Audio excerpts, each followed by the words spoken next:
Well, my problem with rationality is it doesn't always tell, I think, all the truth about ourselves. And sometimes the sort of leakage, slightly mad leakage you get with superstition, tells the truth about ourselves in rather peculiar, odd sort of ways. And that's why I'm reluctant to give up superstition. I know it's not rational. I know there's nothing rational about it. But it does seem to me to speak a truth about who we are, like a sort of dream or a psychic leakage that isn't captured by cold, hard logic. That's what I think. Okay, so when you say truth, I immediately think of empirical truth. So I think Why of do you facts. think that? Why do you think that? Because I like to rely on the scientific method and what is observable Is and that provable. a form of superstition, liking to rely on the scientific method? Only if it's blind. And so what the scientific method does is it changes based on observation, whereas superstition is the exact opposite of that. Yes, that's true. So I would say it depends what you mean by truth there. I think you're talking about a spiritual truth, a romantic truth, an emotional truth, which superstition very much speaks to. And I think on an individual basis, that's absolutely fine. If you throw salt over your shoulder, it doesn't affect me unless I'm standing behind you. And that's where the line is. And so if we take that to its conclusion, which is what we see in the world, we see small superstitions being taken to much, much greater extremes. And so but the question is what sort of, this slippery word truth is actually rather, I mean, I'm quite interested in truthfulness. Yeah. And truthfulness is actually, I mean, as I say, there's this sort of leakage that can come out through superstition. It's obviously, in narrow truth terms, complete rubbish. But on another register of truth, I find it very, very interesting and what it speaks about the human condition. Now, you're quite right to say that there's all sorts of ways in which superstition, because it's quite difficult to challenge, becomes an alibi for all sorts of immorality and so forth.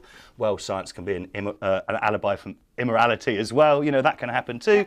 So I don't think we're disagreeing at all. So how does that fit in with, because I consider religious thinking as a form of superstitious thinking. Right, okay. So how does that fit in with your worldview as somebody who is essentially paid to promote? It's about my money, is it? It's where my money comes from. I'm being realistic here. Well, but I don't think it is a form of superstition. I mean, so, you know, my commitments are not founded on rationality in the same way that yours are. So if we're going to define that as superstition, that's fine. But there's so many of my commitments that are not defined rationally. The people I love is not defined rationally. The sort of, I mean, even the football team I support is not defined rationally, to be absolutely. So, and I think we all have many commitments that are not, and that we see the world through the lens of things that are not themselves, you know, scientifically justifiable. I mean, you know, if I wasn't religious, I'd still read lots of novels. The novels that I read would be the way in which I'd see the world.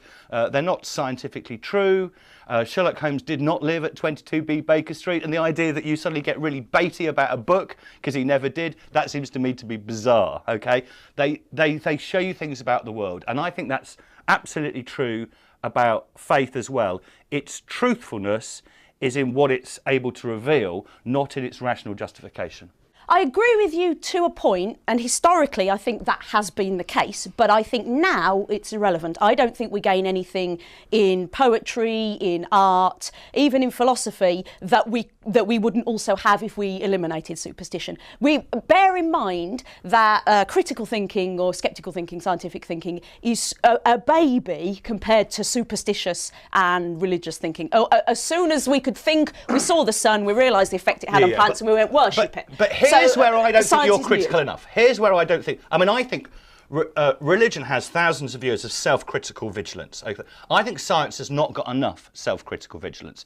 And I think it hasn't got enough critical vigilance because it is so cocky with its own method that it doesn't think, what are we using this method to hide from? So I know loads of people who are scientists who live their life in a terribly sort of rigid, narrow way. In a bubble. In a bubble, I okay. agree. Now that sort of bubble is another form of avoidance that science is that enabling people is another form of alibi. The last point that I would say about that is that regardless of that bubble, science is always advancing society, and religion has come to a full stop when it comes to advancing society. Yeah, we're not about religion here. So I mean, or superstitious thinking. Superstitious thinking I've got to tell you a story. Not advancing Even society. the most rationalist people are superstitious. Polly Toynbee shouts at her computer. She thinks that actually shouting at her computer is going to make it change. I know, I say opposite her. It won't, because it's a thing. But if she learned to code, she'd stop shouting at it.